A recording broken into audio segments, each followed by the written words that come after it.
आज मैं हक की बात करूंगा, इसीलिए मैं चिल्लाऊंगा भी और आज मैं सवाल भी करूंगा।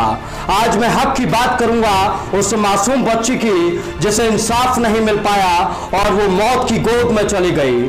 आज मैं हक की बात करूंगा उस पिता के, जो पिता अपनी बेटी की शादी करने के सपने संजो रहा था, लेकिन दरिंदों ने उस बेटी को हैवानियत के तले कुचल दिया। आज मैं हक की बात करूंगा उस जनता के लिए जिस जनता के साथ ये सिस्टम हर बार मनमानी करता है। ये सिस्टम उसे इंसाफ देने के नाम पर हर बार आनाकानी करता है। सबसे पहले हाथरस की इस घटना पर नजर डालते हैं। हाथरस में दरअसल 14 दिन पहले एक बच्ची के साथ रेप की घटना को अंजाम दिया जाता है। उसके साथ रेप नहीं, उसके साथ गैंग रेप होने का दावा किया जाता है और उसके 8 दिन बाद पुलिस उसके दोषियों को पकड़ती है।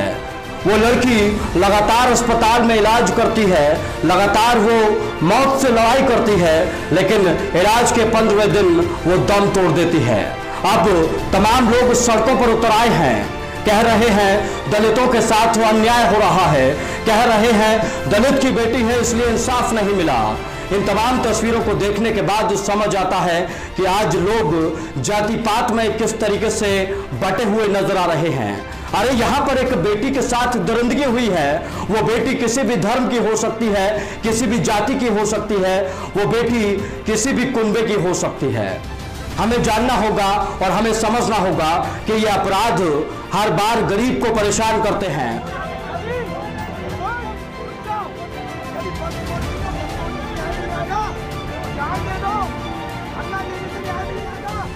इस पूरे मुद्दे पर अपर्णा यादव से भी हमारे संवाददाता रिजवान हैदर ने खास बातचीत की। अपर्णा यादव ने इस मुद्दे पर खुलकर अपने जवाब रखे। हाथरस में हुई घटना की जितनी भी निंदा की जाए वो कम होगी। उसी सिलसिले में हम बात करेंगे अपर्णा यादव जी से।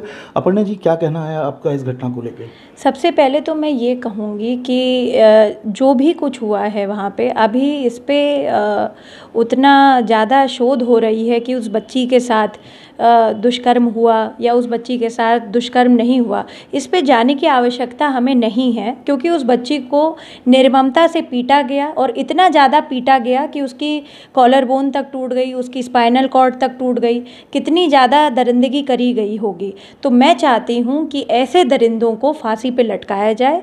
उत्तर प्रदेश सरकार से ये मेरी अपील है कि उन लोगों को आइडेंटिफाई करके, जो कि मुझे लगा, पता चला न्यूज़ के ही माध्यम से कि उनको आइडेंटिफाई करा जा चुका है, उनको ज़रूर से ज़रूर फांसी के तख्ते पर सज़ा मिले। मैं एक बात और कहना चाहती हूँ एन भारत के माध्यम से कि उन पुलिस वालों पे भी हमें अपना ध्यान आकर्षित करने की आवश्यकता है, क्योंकि पुलिस एक ऐसा डिपार्टमेंट है जिस पे कि हमारा बहुत भरोसा है। और मैं अपर्णा यादव अपनी बात कर रही हूँ। मैंने खुद पुलिस के साथ बहुत सारे काम किए हैं, बहुत अच्छे काम किए हैं, उनकी वर्किंग देखी है, मैं बहुत प्रभावित भी रहती हूँ। मगर ऐसे पुलिस वाले जो पुलिस डिपार्टमेंट का नाम खराब करते हैं, जब 8 दिन तक लगातार वो लड़की ज़िंदगी और मौत से लड़ती रही, उसकी एक भी मुकदमा नहीं दर्ज किया, ये कहाँ का न्याय है? ये कहाँ की जो है, आप कहेंगे ये कहाँ का सरकारी प्रोसीजर है? तो मैं तो चाहती हूँ उन सभी पुलिस वालों को, वो उनसे भी बड़े दरिंदे हैं जिन्होंने वो अपराध किया है, क्योंकि अपराध को पनिश करने के लिए वो लोग वहाँ मौजूद नहीं थे। और दूसरी बात, जब वो बच्ची के माँ बाप वहाँ गए या बच्ची गई वहाँ पर, उस अवस्था में आप सोचिए कितना ज़्यादा उसके दिमाग पर असर पड़ा होगा। उस बच्ची के दिमाग पर, उसके हालात पर कितना ज़्यादा शोषित महसूस किया होगा उसने। मुझे तो लगता है कि उन पुलिस वालों को हमेशा हमेशा के लिए सस्पेंड कर देना चाहिए और सेवानिवृत्त करके उनको जो है कड़ी से कड़ी सज़ा सुनानी चाहिए कोर्ट को। जी।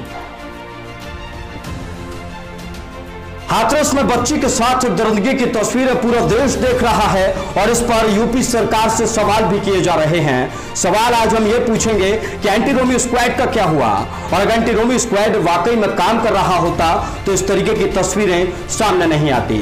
इस मुद्दे पर जहां एक तरफ दिल्ली से लेकर उत्तर प्रदेश के अलग अलग शहरों में प्रदर्शन हुआ, वहीं हमने कुछ लोगों की राय भी ली।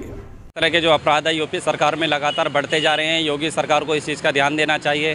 जो उनके और वादे और दावे हैं सारे फाइलों पर हैं, सीधे धरातल पर नहीं नज़र आ रहे हैं। दलितों के साथ में इस तरह का अत्याचार हो रहा है जो सदियों से होता हुआ आ रहा है। लेकिन एक बीजेपी सरकार अपने दावे कर रही थी कि आगे से इस तरह के जो अत्याचार हैं जो हो रहे हैं दलित समाज पर, इस तरह के नहीं होंगे।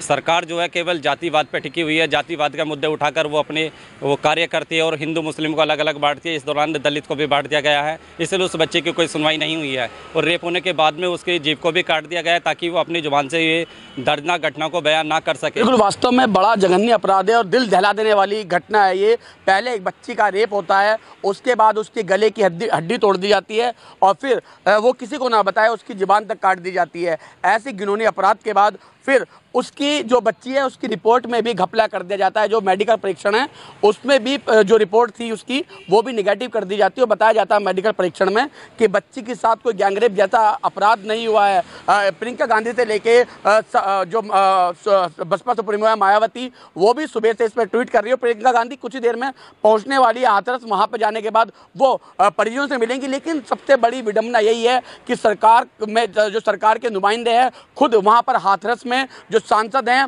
वो वाल्मीकि हैं और भाजपा के वो सांसद हैं राजवीर दलेर, वो अभी तक नहीं पहुंचे पीड़ित परिवार के पास सहानुभूति देने। तो सबसे बड़ा सवाल ये सरकार पे खड़ा होता है, सरकार के नुमाइंदों पे खड़ा होता है और सरकार के उन अधिकारियों पे खड़ा होता है जो सरकार की बात भी मानने के लिए तैयार नहीं है। अच्छा, देखिए, बहुत ही दुखद घटना है, बहुत ही दुख होता है। दुख इस बात से भी होता है कि समाज सो रहा है। मुंबई में धंधा करने वाली का अगर छज्जा गिर जाता है तो पूरे देश का हिंदू जाग जाता है। लेकिन हाथरस में उस लड़की के साथ बलात्कार कर दिया जाता है, उसको हड्डियां चूर कर दी जाती है, उसकी जिह्वा काट दी जाती है, लेकिन हिंदू समाज सोया हुआ रहता है। क्यों? कारण ये है कि वर्ण व्यवस्था के अनुसार वो चौथे वर्ण में है, दलित वर्ग में। निर्भया के साथ अगर कांड होता है तो पूरे देश में आवाज़ उठ जाती है। क्यों? निर्भया एक स्वर्ण जाति की थी, दलित जाति के होने के बाद न्याय इसलिए नहीं मिल पा रहा।